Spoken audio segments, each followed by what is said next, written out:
say this is Mommy Nix and Baby Luan. And we're going to vlog. We're going to vlog. Yes, we're gonna borrow Daddy's YouTube channel. Are you ready? Yes. Yes. Say bye. Bye. Hey everyone, this is Nix Medina, asawa ni Nix Medina. So today we're gonna unbox a new baby brought to you by Grand Stores Digital. Actually, sila yung pinaka-distributor dito ng, guess what? My dream camera. My dream camera ever since. Fujifilm XS20. So, dream camera ko siya since 2017. So, dati dapat magbabay na ako nito. Kaso, medyo nabudol ako ng Panasonic. Nakabili ako ng Lumix. So, tsaka pricey din kasi siya. Kaya, sabi ko, inisip ko, baka pwede na muna yung Panasonic for beginners like me. Eto na. After so many years, nagkaroon ako ng Fujifilm thanks to my asawa. So, let's open it.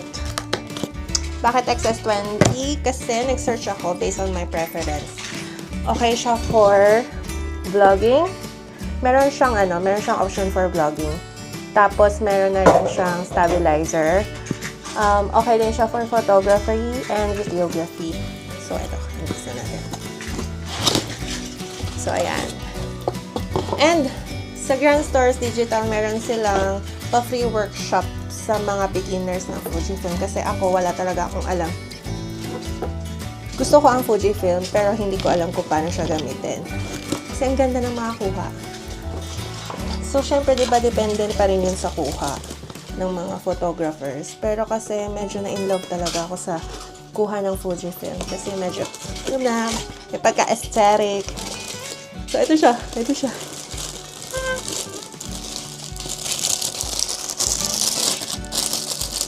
Good! Meron ako Fujifilm. Thanks to my asawa. Thank you. It's a mirrorless camera siya. Ayan. Nagustuhan ko siya kasi meron siyang hand grip dito. Yung iba kasi yung Fujifilm, wala siyang grip. Mababaw lang. Tapos, ang nagustuhan ko pa rito kasi other cameras ng Fujifilm is natitilt lang siya upwards. Ito kasi nafi-flip. So, pwede mo siya makita. Ma-rotate pala, sorry. Pwede mo siya ma-rotate like this. Ayan. So, pwede mo siyang gawin ganito. Ayan. So, ganyan siya. Here how it looks. Yung modern na Fujifilm, di ba, may mga color pa na gray dito. Actually, gusto ko yon. Kaso, pagdating naman sa features, sabi nila, mas okay itong sa XS20. So, makikita natin kapag tinry ko na siya in the future at kapag naaral ko na siya. Tsaka, ang dami kasing, yung ibang camera, ang daming it-twist dito. So, eto, konti lang kasi. So, feeling ko beginner, user-friendly talaga siya. Ayan. Meron siyang pang-vlog. You can see, guys, may pang-vlog siya. May pang-auto. Filter, hindi ko pa alam. As in, zero. Wala akong alam dito. Aaralin ko pa lang siya. So, ito, XS20. Ito yung body niya. What comes inside the box is the manual, of course. Tapos, and nga pala, binigyan nila ako ng free bag. It comes with a free bag. Nakasale kasi ngayon ang Fujifilm dahil Eid. So, ito yung free bag nila.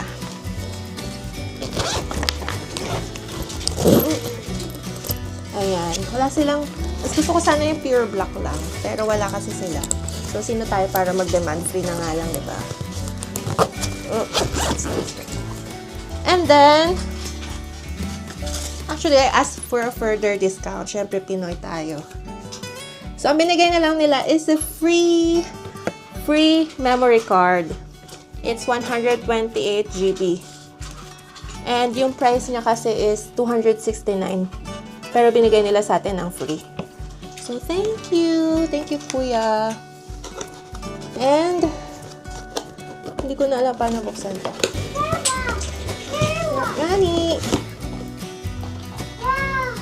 So, this is the box. Open natin ito. Tapos, ito yung free trial yata nila. Ayan. Mamaya, buksan natin.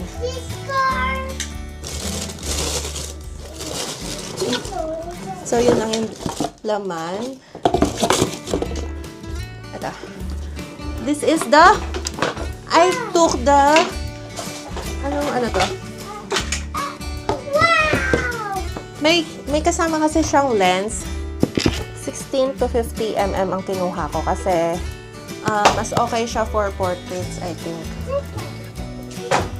Tsaka kasi para sulit na rin yung discount, diba? Ito yung kinuha ko.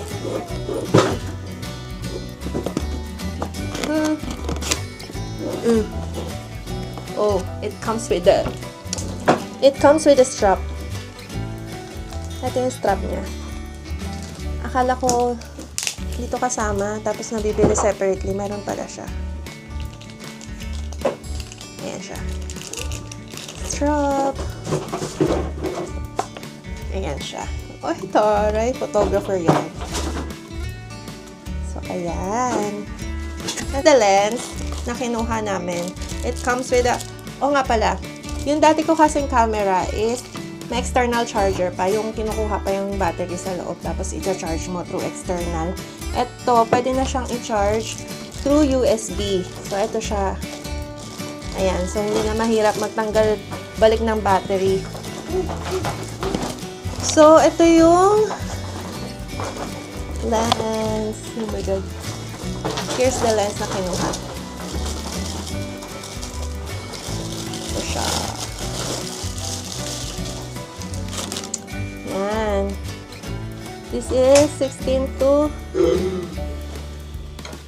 Ano to? 16 to 50 mm camera lens. Ito. Siya.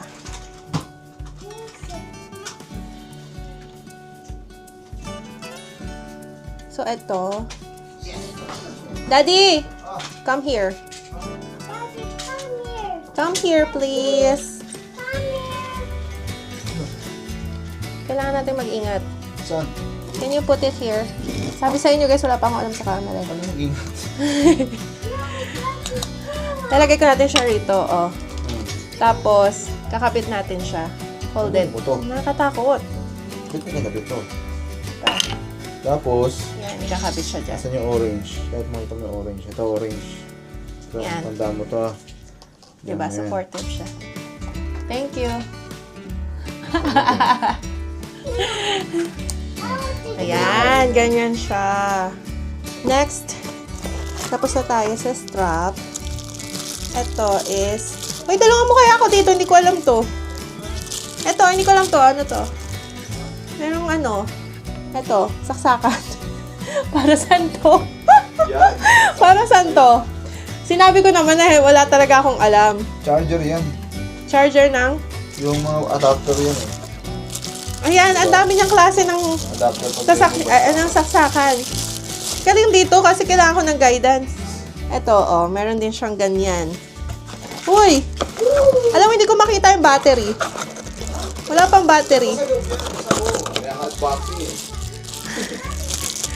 Ito pang pang UAE ito. Ayan. Ayan. Tapos ito, pang Pinas. Buti naman may ganito tayo. Ito pa. Ay, ang daming saksakan, guys. Meron pang paslant. Ang very generous naman nila. Saksakan, ayan. So, meron tayong 1, 2, 3, 4. Tatabi natin yung tatlo kasi for sure ito lang magagamit natin dito sa UAE. Ayun. Nakita ko na ang battery. Hindi yung bangal mo. Here. Ayan lang. Yes, for sure meron.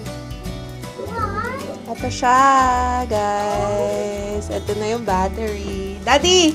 Hindi ako marunong maglagay.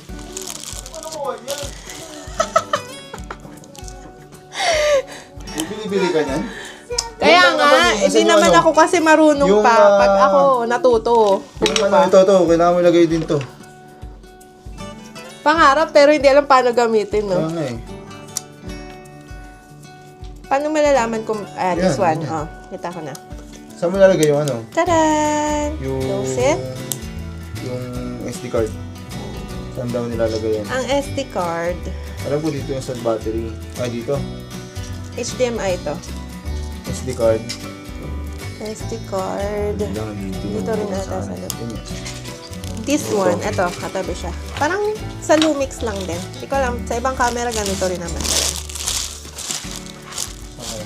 So, yun nga, ang sabi sa akin, usually, yung mga camera ng ibang Fujifilm na bago ngayon is walang flash.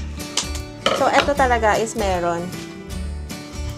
Ito yung hybrid na camera ng Fujifilm. Tapos, ayun nga, yung nafi-flip tong screen. Ayan. Diba? Mas easy to use siya. Yung iba kasi upwards lang, so ganyan ka lang kumuha. Titingin ka lang ganyan. Pababa, ganyan. So, ito, ayan, ganyan siya. Wait lang. So, ayan, lagyan na natin yung SD card. SD card. Free to guys. Free to guys. Actually, sulit na siya eh. Hindi ko lang alam yung pricing sa Pilipinas. Baka mas mura to. Pero dito sa UAE, si Grand Stores lang, after all the canvas na ginawa namin, si Grand Stores digital lang yung may pa-free, tsaka yung discount. May further discount pa silang binigay. Kasi, lagyan natin. Tama ba? Hindi naman yan papasok po balik. Very wrong. Ayan. Ayan. Ayan. May charge ko na. Ayan.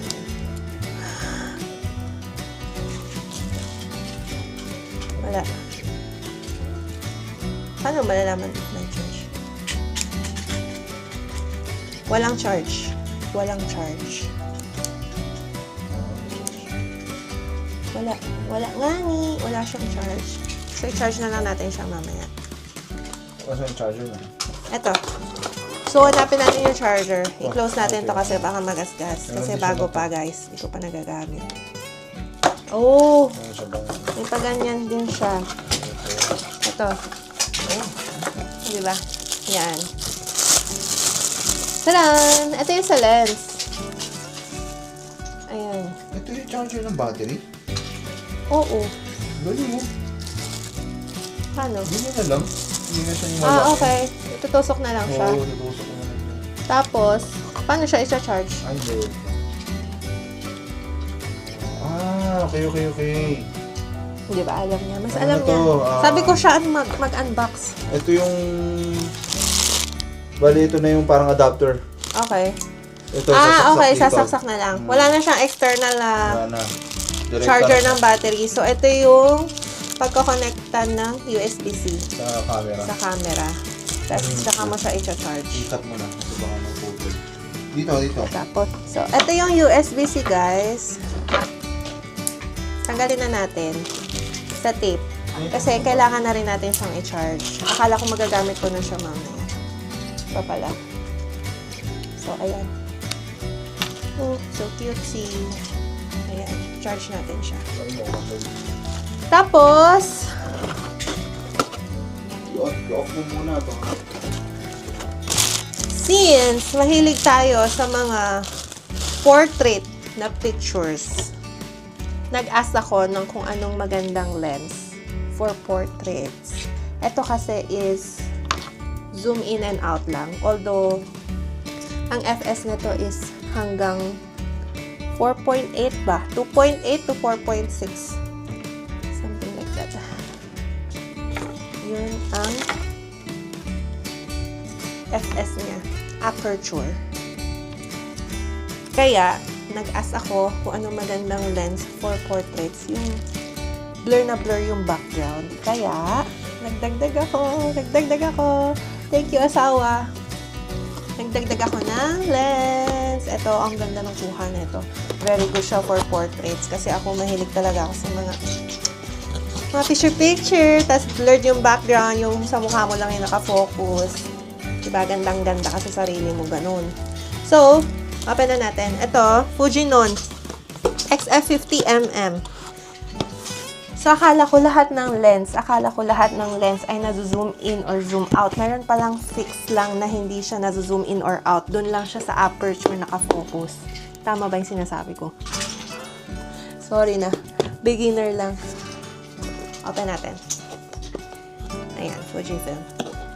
Guys, nakuha ko rin to with a discount. Thank you kay Kuya. Sabi niya, actually, hindi ko naman na kailangan muna kumuha nito. Kasi, i-try ko daw muna to. And, kapag nagamit ko na, sooner or later, malalaman ko naman daw kung ano yung preference kong lens. Pero sabi ko, gusto ko talaga yung nabablur talaga yung background. So, ayan. It comes with a manual. Owner's manual. Guys, Fujifilm owner na ako. After so many years. Sana mapanindigan ko to. Kasi kung hindi, lagot ako. Lagot. Tara! Ito siya. Very cute nung lens din kasi. Kaya sabi ko gusto kong kunin kasi magaan lang naman siya. Actually, yung gusto ng asawa ko yung isa. Yung mas blur pa yung background. Kaso pang ano na yun eh, pang pro na. So sabi ni Kuya na nagtitinda is pwede na to sa akin kasi bago pa lang naman daw ako. Tsaka natripan ko din siya kasi ang ganda ng kuha. Very aesthetic yung pagka-blur niya. Sobrang linaw. So, ito lang siya, oh. Mas maliit pa nga siya dito sa lens na nakasama ng ng Fujifilm talaga ng body. Kasama ng body ng Fujifilm. Ito. Ito kasi nabili ko, package na siya. Kasama na tong 16 to 50mm na lens. So, ayan. Pero ito, 50mm lang siya. Pero, sobrang ganda ng pagkakakuha. Hindi mo ma-zoom in or zoom out. Perfecto sa mga portraits talaga. Ganyan siya. Ganyan siya kaliit. So, ayun. Ito lang muna for now. So, ayun. Thank you everyone. And sana mapanindigan ko ang pagiging Fujifilm owner. Kasi trip na trip ko talaga siya ever since. And nakikita ko sa IG, ang dami nagpo-post ng mga presets. Pag-aaralan ko pa siya. Kasi ang ganda siya. Instagrammable ang mga ko. Although yung mga ibang cameras, ganun din naman. Pero kasi iba yung atake ng Fujifilm eh. Diba? Very Japan. So, yan lang guys. Thank you for watching. Bye-bye.